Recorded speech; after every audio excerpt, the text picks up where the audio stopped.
Hola a todos y todas. Este video va dirigido a los estudiantes de licenciatura en Ciencias Exactas de la Universidad de Chile y vamos a resolver un par de ejercicios de límites. eh, los vamos a trabajar con la formalidad epsilon delta. Eh, entonces, algo importante antes de comenzar con el primero es que vamos a estudiar ciertos límites. Entonces, nos vamos a fijar en los límites cuando nos acercamos al origen, ¿sí? Aquí uno en realidad puede poner cualquier cosa, aquí podría ir un x0, y0, pero por simplicidad vamos a estudiar solamente cuando nos acercamos al origen. Acá también va a haber algo distinto o algo muy particular, que es poner una función en los reales. Aquí también uno puede poner algo en Rn, pero en este video nos vamos a concentrar solamente y dado el contexto que hay bien poco tiempo, en funciones que están en R, ¿sí? Entonces vamos a estudiar este tipo de límites, eh, y aquí, por supuesto, aquí puede ir cualquier cosa. Aquí lo que nos dé, ¿cierto? Y vamos a recordar también la definición. Entonces esto es sí, solo sí. Para cada epsilon mayor a cero, existe un delta que depende de epsilon mayor a cero, tal que si eh, la distancia entre x, y el 0,0, recordemos que la distancia en R2 la podemos medir a través de las normas. En este caso me equivoqué, este fue error mío porque no necesariamente es la norma 2, ¿cierto? Aquí podemos poner cualquier norma, el ejercicio nos va a decir qué norma vamos a poner acá. Entonces, tal que si esto es menor a delta, entonces lo que hay que demostrar es que f de x, y menos L es menor a epsilon, ¿cierto? Aquí ponemos nuestra función y aquí ponemos nuestro candidato a límite. Y acá, digamos, vamos a trabajar con vector en R2, ¿sí? Pero la norma 2 no es la única que existe en R2. Aquí podemos poner la norma infinito, la norma 1, la norma 3. El problema nos va a decir qué norma vamos a poder poner acá. Y acá también me faltó un pequeño detalle porque este delta no solamente puede depender de epsilon, sino que también depende de este puntito de aquí, que en nuestro caso es el 0,0. Así que aquí permítanme borrar. Aquí el 0,0 lo vamos a poner así, como con un sombrerito. Esta notación ya debiera ser conocida por las cosas que han visto en física. Y eso. Entonces vamos a ocupar todo el rato esta definición, vamos a trabajar con funciones reales y nos vamos siempre a acercar al origen para simplificar nuestro trabajo. Entonces empecemos.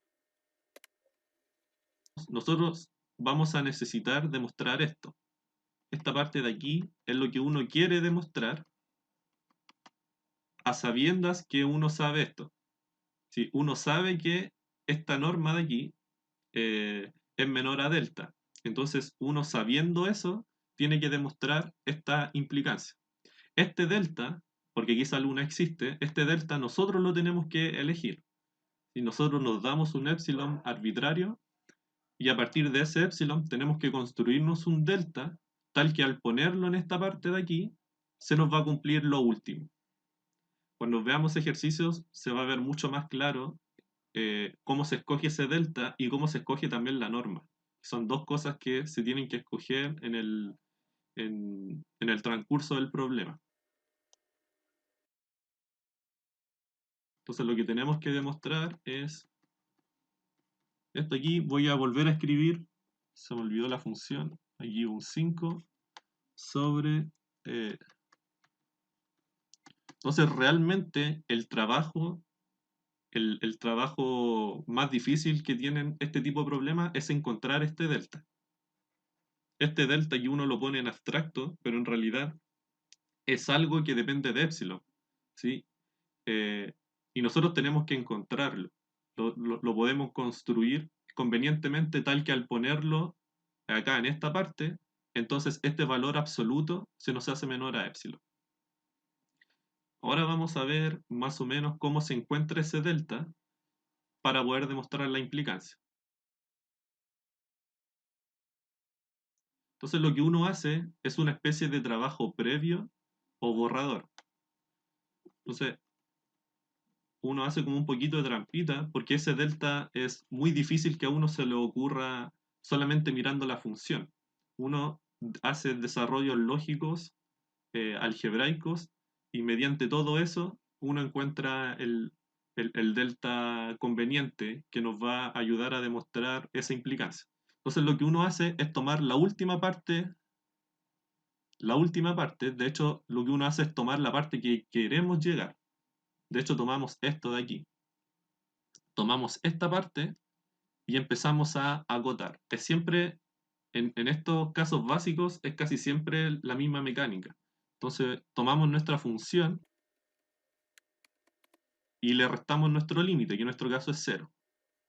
Por lo tanto, estamos restando el neutro aditivo en los reales, por lo tanto, esto es simplemente valor absoluto de x cuadrado por y al cuadrado por 5 sobre x al cuadrado más y al cuadrado.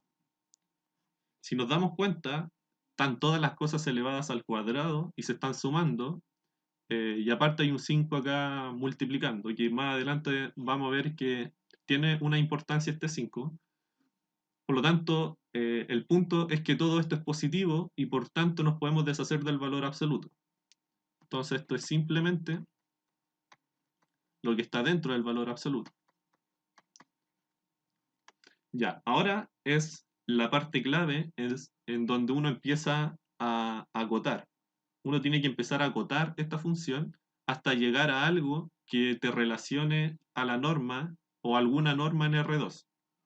Entonces, una forma de acotar esta parte es bien sencilla, basta tomar, por ejemplo, que podemos notar, por ejemplo, que x al cuadrado más y al cuadrado es siempre mayor o igual a x al cuadrado.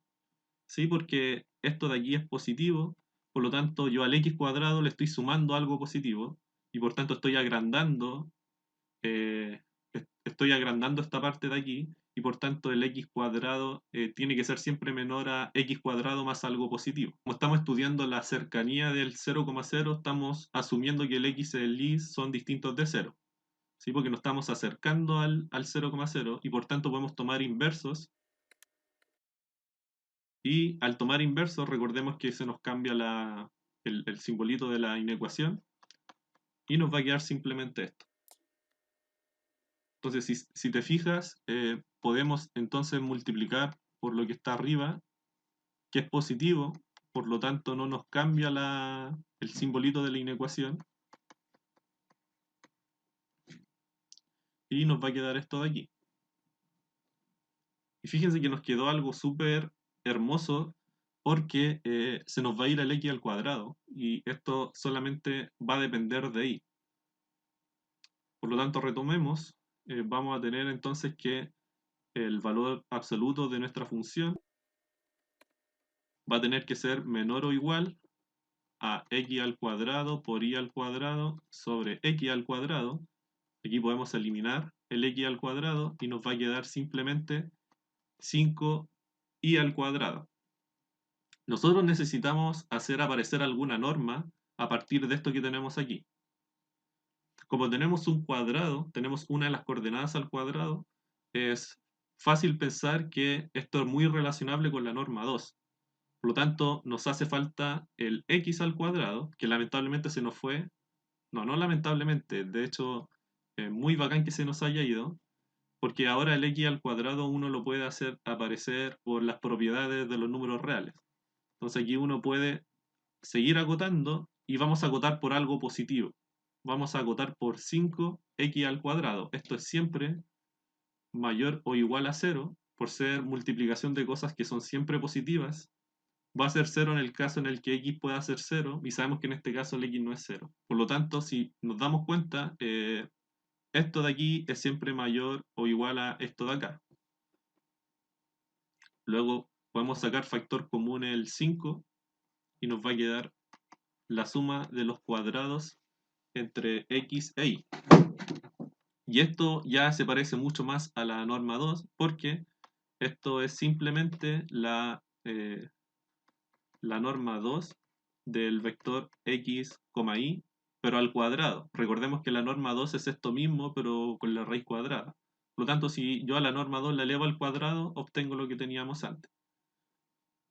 Y si se dan cuenta, logramos relacionar muy bien el valor absoluto de nuestra función menos el límite y lo relacionamos con la norma, que era con lo que salía acá arriba. Esta parte de aquí nos llegó a salir cuando empezamos a acotar el valor absoluto. Por lo tanto, este es el momento clave en donde tenemos que escoger este delta, de modo que todo lo que estamos acotando nos quede menor a epsilon. Entonces, nosotros sabemos también que la norma 2, ya, o sea, en principio no sabíamos que era la norma 2, pero ya sabemos que es la norma 2. Nosotros sabemos que es menor a delta, pero al cuadrado, ¿cierto? Porque esta parte de aquí es menor a delta. Y este es el momento clave en donde tenemos que escoger el delta. Nosotros queremos que esta parte de aquí sea menor a epsilon. Nosotros tenemos que esa parte de ahí es menor a 5 por delta al cuadrado. Por lo tanto, nos conviene que esta parte de aquí sea epsilon. Y ahí ustedes pueden escoger el, el delta. Y este delta ustedes se lo pueden construir de modo que acá les quede un epsilon.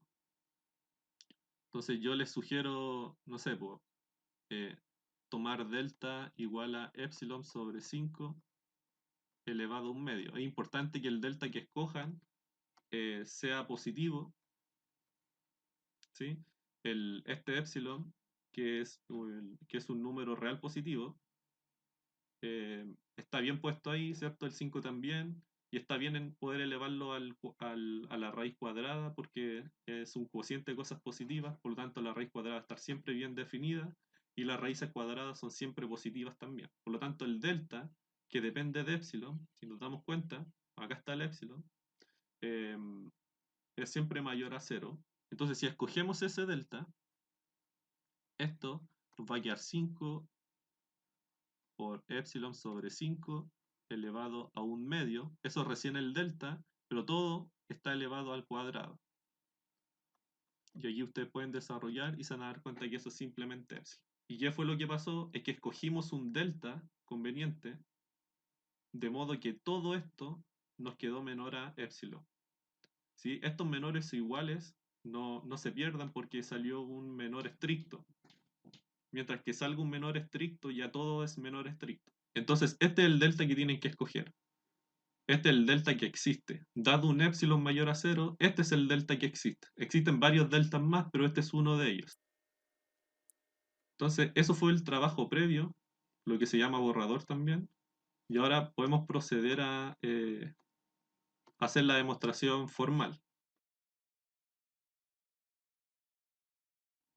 Dado epsilon mayor a cero, nos damos un epsilon arbitrario, cualquier número real que a usted se le ocurra, existe delta que depende de epsilon igual a epsilon sobre 5 elevado a 1 sobre 2. Esto es mayor a cero por la argumentación que dimos anteriormente. Entonces, dado un epsilon mayor a cero, siempre existe este delta, tal que si la norma de x, y menos el 0, 0, la norma 2, esta norma la escogimos un poquito más arriba, que esto es por supuesto esto, es menor a delta. Entonces, si pasa eso, en donde delta es lo que habíamos dicho, entonces va, empiezan a, empiezan a desarrollar, toman la función, digamos, esto es 0.